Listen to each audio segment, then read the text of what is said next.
Hello అండి. ఈ episode చాలా చాలా ఇంట్రెస్టింగ్ గా ఉండబోతోంది. జ్యోత్స్న ప్రమేయం లేకుండా దీపకి ఎలా ఫుడ్ ఆర్డర్ ఫేక్ వచ్చింది, ఎవరు చేశారు, అసలు ఏంటి, ఇప్పుడు దీన్ని బట్టి శివనారాయణ వాళ్ళ రియాక్షన్ ఏంటి అంతా కూడా వీడియోలో చూద్దాం. చివరి వరకు చూడడానికి అయితే ట్రై చేయండి. సూరజ్ జ్యోత్స్న ఇచ్చిన ఆఫర్ని ఒప్పుకోలేదన్న కోపంతో సూరజ్ నిద్రపోయిన తర్వాత ఫోన్ తీసుకొని వెళ్ళి బియ్యం డబ్బాలో పెట్టేసి బయట నుంచి లాక్ వేసుకొని వెళ్ళిపోతుంది. ఈ నువ్వు ఫుడ్ ఆర్డర్ ఎలా ఇస్తావో నేను చూస్తానని అయితే చెప్తుంది. తెల్లవారిన తర్వాత దీప రెస్టారెంట్ నుండి ఫుడ్ అంతా మొత్తం కుక్ చేసేసి మొత్తం అన్ని ఐటమ్స్ కూడా దీప వాళ్ళ ఇంటికి తీసుకొని వస్తారు.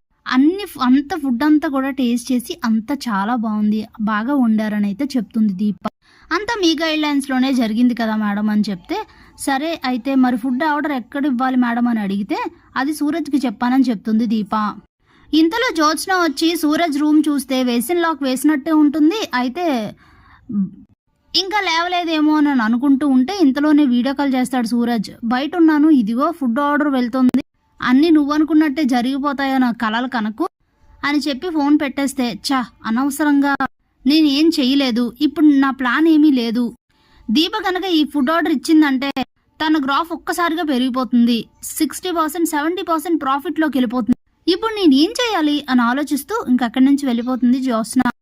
ఫుడ్ ఆర్డర్ ఇవ్వాల్సిన ప్లేస్కి వెళ్ళి చూస్తే ఓనిల్ ఫంక్షన్ అన్నారు కదా, ఏ డెకరేషన్ ఏ హడావడి లేదేంటి అని అనుకుని ఇక వెళ్ళి తలుపు కొడితే ఎవరో ఇద్దరు భార్యాభర్తలు వస్తారు. ఎవరు అని అడిగితే ఫుడ్ ఆర్డర్ ఇవ్వమని ఫుడ్ ఆర్డర్ చేశారు కదా, తీసుకొచ్చాము, ఇక్కడ దించాలా వేరే ప్లేస్లో దించాలా అని అడుగుతారు. మేమేం ఫుడ్ ఆర్డర్ ఇవ్వలేదే అని అంటారు వాళ్ళు. మీరు కాదండి బాలరాజ్ గారు ఇచ్చారు అని అంటే, వాడెవడు ఇంతకీ అని అడుగుతాడు. ఒక్కసారిగా స్టన్ అయిపోతాడు సూరజ్. అదేంటి మరి ఫుడ్ ఆర్డర్ ఇచ్చి ఇదే అడ్రస్ ఇచ్చారు అని అంటే, అది నాకు సంబంధం లేదు, మాకేం తెలుసండి, ఆయన మాకు తెలీదు, మీకెవరు ఫుడ్ ఆర్డర్ ఇచ్చారో వాళ్ళని అడగండి అని అంటే, ఏంటి సార్ ఇలా మాట్లాడుతున్నారు, ఆయన ఎవరో వచ్చి ఫుడ్ ఆర్డర్ ఇచ్చి మీ ఇంటి అడ్రస్ ఇచ్చారని చెప్తుంటే మీరేంటి అలా మాట్లాడుతున్నారు, ఇచ్చింది కూడా కొంచెం మందికి ఆర్డర్ ఏం కాదు, 1000 మందికి ఫుడ్ ఆర్డర్ ఇచ్చారు అని చెప్తే, 1000 మందికి ఇస్తే ఏంటి 2000 మందికి ఇస్తే ఏంటి, మాకు తెలీదు, నాకు సంబంధం లేదని చెప్తే అర్థం కాదా అని అంటాడు. వెంటనే ఫుడ్ ఆర్డర్ ఇచ్చిన తర్వాత బాలరాజు నెంబర్ అయితే దాని మీద రాసి ఉంటుంది కదా, ఆ నెంబర్కి కాల్ చేస్తే స్విచ్ ఆఫ్ అని వస్తుంది. మైండ్ పోతుంది సూరజ్కి. వెంటనే కార్తీక్కి కాల్ చేసి జరిగిందైతే చెప్తాడు. కార్తీక్ కూడా ఏం అర్థం కాదు, ఇదేంటి ఇలా జరగడం అని ఆలోచిస్తూ ఇక కంగారు పడుతూ ఉంటాడు. ఇంతలోనే ఎందుకు టెన్షన్ పడుతున్నావు బావ, ఏమైందని అడుగుతుంది దీప. నెమ్మదిగా దీపకి జరిగింది చెప్తాడు. ఒక్కసారిగా షాక్ అయి అలానే కుప్పగూలిపోతుంది దీప. అలాగే బాలరాజు ఫుడ్ ఆర్డర్ ఇచ్చినప్పుడు అడ్వాన్స్గా 10 lakhs చెక్ అయితే ఇస్తాడు కదా, ఆ చెక్ని తీసుకెళ్లి బ్యాంక్లో చెక్ చేయిస్తే ఇదైతే ఫేక్ అని తెలుస్తుంది. చెక్ ఇచ్చిన అకౌంట్ నుంచి అయితే ఆ అకౌంట్లో ₹1 కూడా ఉండదు. అప్పుడే అర్థమైపోతుంది కార్తీక్కి ఇదెవరో కావాలని చేసిన ఫేక్ అని. ఒక్కసారిగా షాక్ అయి ఇక దీప, కార్తీక్, సూరజ్ ముగ్గురు కూడా శివనారాయణ ఇంటికైతే వస్తారు. జరిగింది ఇంట్లో అందరికీ చెప్తారు. అదేంటి అలా జరగడం అనుకుని అందరూ షాక్ అయి శివనారాయణకైతే ఒళ్ళు మండిపోతుంది, చాలా కోపం వస్తుంది. అప్పుడే కార్తీక్ జ్యోత్స్న దగ్గరకు వచ్చి, చూడు జ్యోత్స్న, నువ్వు వేరేగా ఆలోచిస్తే నేను ఇంకెలాగో అనుకుంటా, కానీ 1000 మందికి ఫుడ్ ఆర్డర్ ఇస్తే ఇంత పెద్ద ఫేక్ క్రియేట్ చేస్తావని అనుకోలేదు. ఎందుకు నీకింత ఉక్రోషం, ఎందుకు ఇలా చేసావు, దీపను గెలవనివ్వకూడదని నువ్వు ఫస్ట్ నుంచి ప్రయత్నాలు చేస్తూనే ఉన్నావు, కానీ ఇంత పెద్దగా ప్రయత్నించి ఇంత పెద్ద మోసం చేస్తావని అనుకోలేదు అని అంటే, నేనేం చేశాను బావా అని అడుగుతుంది జ్యోత్స్న. ఇంకా మాట్లాడకు, ఇదంతా నువ్వు చేసిన ప్లానేనని నాకు అర్థమైంది అని చెప్తాడు కార్తీక్. బావా, నీతో పాటు నేను కూడా బాధపడుతున్నాను, ఎందుకంటే ఇందులో నా ప్రమేయం ఏమీ లేదు కాబట్టి అని చెప్తుంది. నిన్ను నేను నమ్మను జ్యోత్స్న అని అంటాడు కార్తీక్. చూడు బావా, నువ్వు నమ్మినా నమ్మకపోయినా ఇదే నిజం, ఎందుకంటే ఇందులో నా ప్రమేయం లేదు, నేనేం చేయలేదు.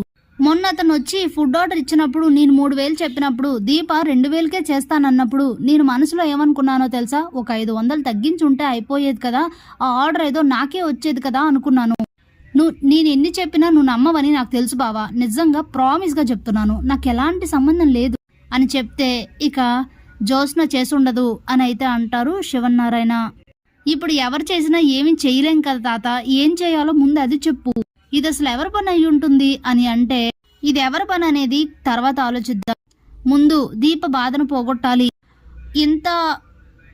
ఇంతమందికి ఫుడ్ అంతా రెడీ చేసిన తర్వాత అది అది వాళ్ళు తీసుకోలేదు కాబట్టి తనకి 10 లక్షలు నష్టం అని బాధపడుతుంది.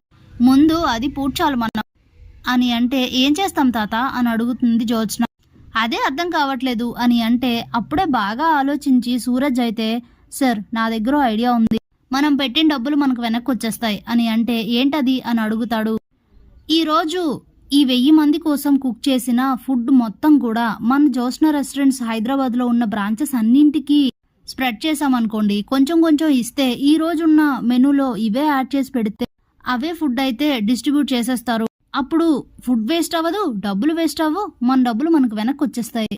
ఏమంటారు అని చెప్తే, సూపర్ ఐడియా సూరజ్, అలాగే చేద్దాం. కరెక్ట్ టైంకి ఏం చేయాలని ఆలోచిస్తుంటే మంచి ఐడియా ఇచ్చు. అలాగే చేద్దాం. చూడు అమ్మ దీప, నువ్వేం బాధపడకు, నీకేం నష్టం రాలేదు. నువ్వు తయారు చేసిన ఫుడ్ ఈరోజు మొత్తం అన్ని రెస్టారెంట్లోనూ పెట్టిస్తా. పైగా ఈరోజు అన్ని రెస్టారెంట్స్ నుంచి వచ్చిన మొత్తం డబ్బులన్నీ నీ రెస్టారెంట్ అకౌంట్లోనే వేయిస్తాను అని అంటే, అదేంటి తాత అని అంటుంది జ్యోత్స్. ఎందుకంటే ఈరోజు వండడానికి కానీ ఎవరు ఏ కష్టము పడలేదు, అంతా దీప రెస్టారెంట్ నుంచే పడ్డారు కాబట్టి ఆటోమేటిక్గా ఆ మొత్తం క్రెడిట్ అంతా దీపకే వెళ్తుందని చెప్తారు. ఇక దాంతో హ్యాపీగా ఫీల్ అవుతుంది దీప. అప్పుడు వెంటనే అన్ని రెస్టారెంట్స్కి కార్తీక్ కాల్ చేసి మొత్తం ఈ ఫుడ్ అంతా డిస్ట్రిబ్యూట్ అయితే చేయించేస్తాడు. ఇంతకీ ఇదంతా చేసిందెవరు అని అంటే, అది మేము తెలుసుకుంటాం సార్ అని చెప్పి కార్తీక్ సూరజ్ ఇద్దరు కూడా వెళ్ళి, ఆ రోజు మేనేజరే కదా జ్యోత్స్న దగ్గరికి ఆ బాలరాజును తీసుకొని వచ్చింది, వెళ్ళి మేనేజర్ను పట్టుకొని గట్టిగా గుంజేసరికి ఇదంతా వైరా గారు చేసిన ప్లాన్ అని అయితే చెప్తాడు. కొన్ని డబ్బులు ఇస్తాననేసరికి ఏదో ఫ్యామిలీ కోసం అలా చేయాల్సి వచ్చింది సార్ అని అయితే చెప్తాడు. ఆ వైరా గారు దొరికితే మాత్రం మామూలుగా ఉండదు అని చెప్పి పోలీస్ కేసు అయితే పెడతాడు వైరాపై. Thanks for watching.